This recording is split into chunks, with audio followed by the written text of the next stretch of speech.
If you're watching this video, you're probably between the ages of 15 to 30. That's what the YouTube analytics say is my target audience. Guys between 15 and 30, actually 34 I think, but it doesn't matter. The point of the matter is that, see, you who are watching this video, your life is probably shit. It's probably like really shitty. I mean, it sucks canal water probably.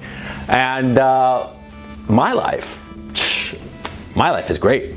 I'm 50 years old and I'm loving middle age. I mean, I've got it all. I got money that I earned. I've got no problem with women. I can get whatever woman I want. I can travel here, I can travel there. I can do whatever I want, right? Want to buy a car? I can buy one car or two cars or three cars or a motorcycle or whatever the fuck. Whatever toy that I want, I can get. Whatever thing I want to do or try out, I can do so.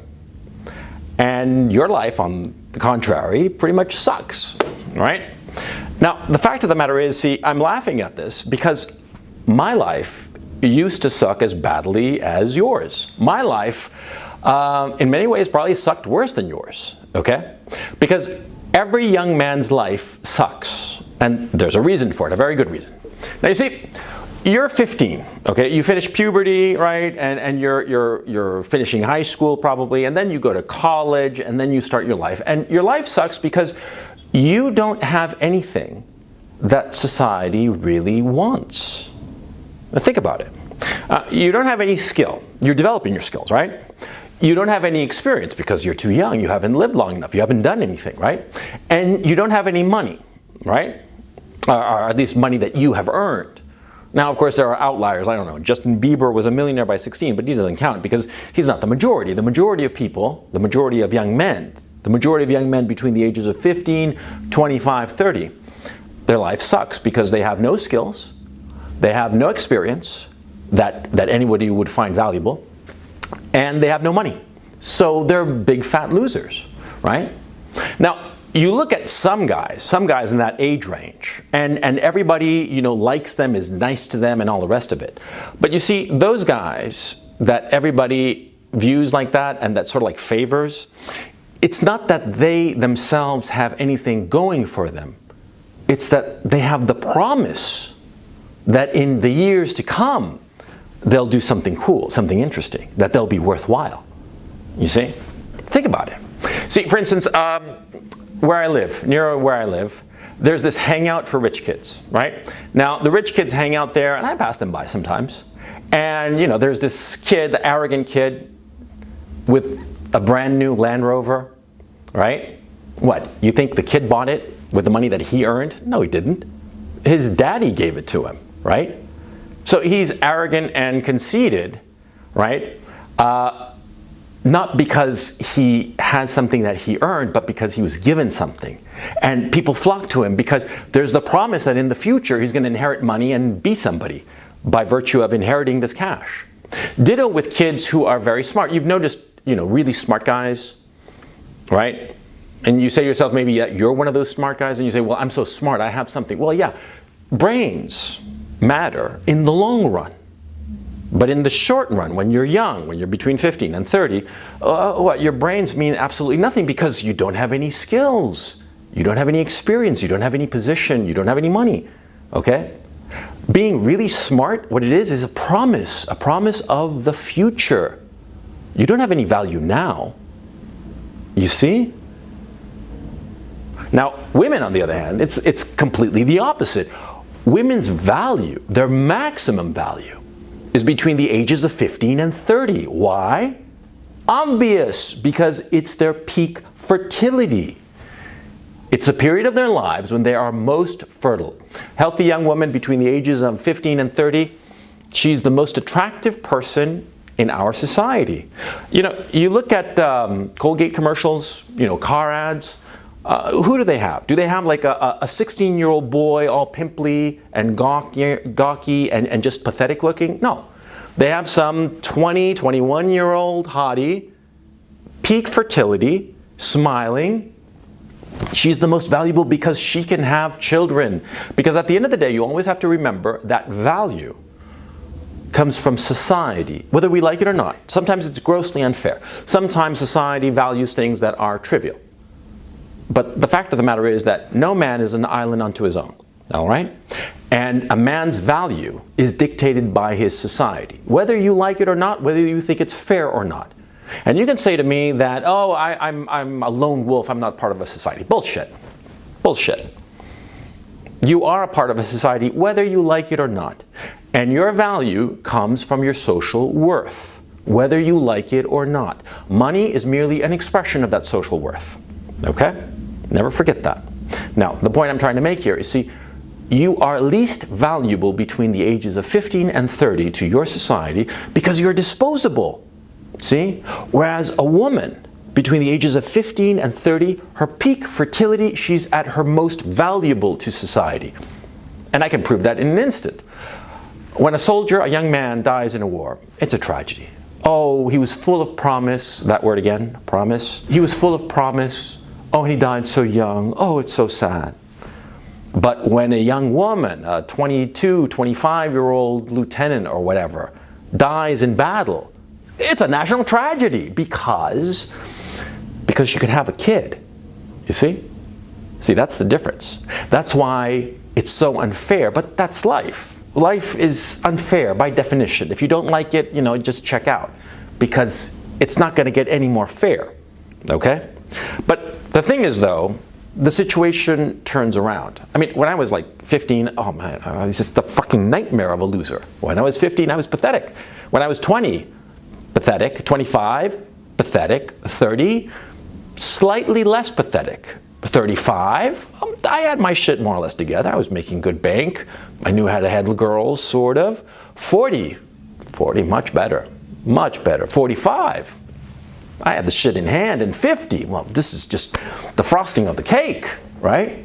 That's the point I'm trying to make. You see, as you grow into your life, you will grow into your skills. You will learn skills. And you will gain experience by the use of your skills in whatever you're doing. And naturally, by using your skills and growing into your experience, you'll start to earn money. You'll start to earn social position, okay? And it's just a natural step. But you have to understand that this time of your life, between the ages of 15 and 30, it's the worst time of your life. It's the worst, the nadir of your life. But the good thing is that, see, it's not going to get worse. It's only going to get better. Think of the tragedy of women. A 21-year-old woman who gets all that attention because she's fertile, because she's attractive. She gets all that attention, all that love and focus and this and that. Are you okay? Do you need this? Do you need that? And she hits 40. She's invisible. Nobody gives a shit about her. Then she's 50. She's like a black hole. Nobody wants to be around her. And if she tries to pretend like she's 21 when she's 50, when she's like a cougar, everybody laughs at her. She might get tossed a pity fuck or wind up with the absolute dregs of the sexual marketplace, right? A 50-year-old guy, I can date whoever I want. Girls flock to me. I don't have to do anything, One time, actually not that long ago, went to a real estate office. The secretary gave me her number, okay? And it was really funny because the exact same thing had happened to me a year earlier. In a different real estate office, in a different city, in a different country. I don't know why, but it is, see? Well, no, I know why, and I've explained it to you, see? You always have to be careful, though. See, when you're a young guy and everybody thinks that you're wonderful, it's because they look at you, look at the promise that you hold for the future. And there are some guys who skate their entire life on that promise. Look at Barack Obama, for instance. Barack Obama, all of his life, he has been coddled and praised and all the rest of it for the promise of what he would do in the future, but which he actually never achieved. Look at his career.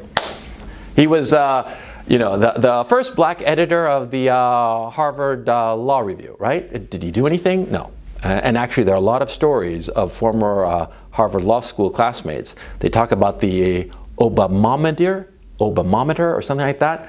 They would say how he was so careful with his position. He was never like a vanguard of thinking or anything like that. He was always consensus driven and trying to be, uncontroversial as possible.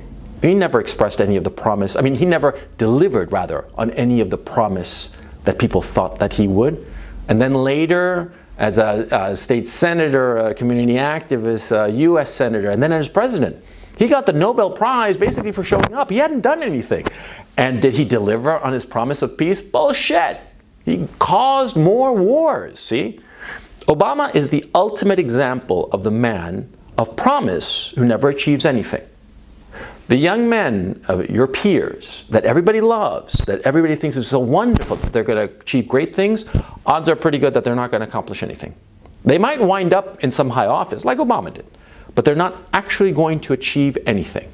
And the funny thing is that the guys who are, sort of like the biggest losers in their teens and early 20s and mid-20s, the biggest losers, they're the ones who wind up making the biggest splash. It's weird. Okay? I'm not saying that if you're the biggest loser when you're young, automatically, and as if by magic, you're going to have a big splash when you're 50. No, you got to work your ass off.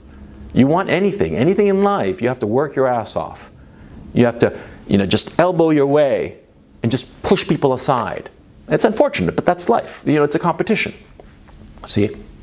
All this, politesse we have and good manners and please and thank you and all that, that's just a disguise. At the end of the day, John Updike said it best, to be alive is to be a killer, okay? Now, so the point, to return, of why your life sucks now, okay? Because right now you don't have anything. So what is your goal in life as a young man, okay? It's to ignore everything except the things that you have right now. Developing your skills, developing who you are, developing your capital, your personal capital, your emotional capital, all the various versions. I'm going to be talking about this in subsequent videos, so don't worry about it. You don't have to take notes yet. The point I'm trying to make is very simple. You see, now when you're young, when you're a loser, when your life is shit, when your life sucks canal water, right now, you're 15, 20, 25, maybe even 30, you have to focus on the things that you can control. The skills that you have, try to maximize your opportunities. Work like a dog, because believe me, by the time you become an old fart like me, you're going to look back very fondly on those times when you were a loser. Not because it was fun, but because the distance traversed has been so great, and you're going to look back fondly at that loserish guy that you used to be and compare him to the man you are now. And that comparison, that distance that you traveled, that is what will make you truly happy.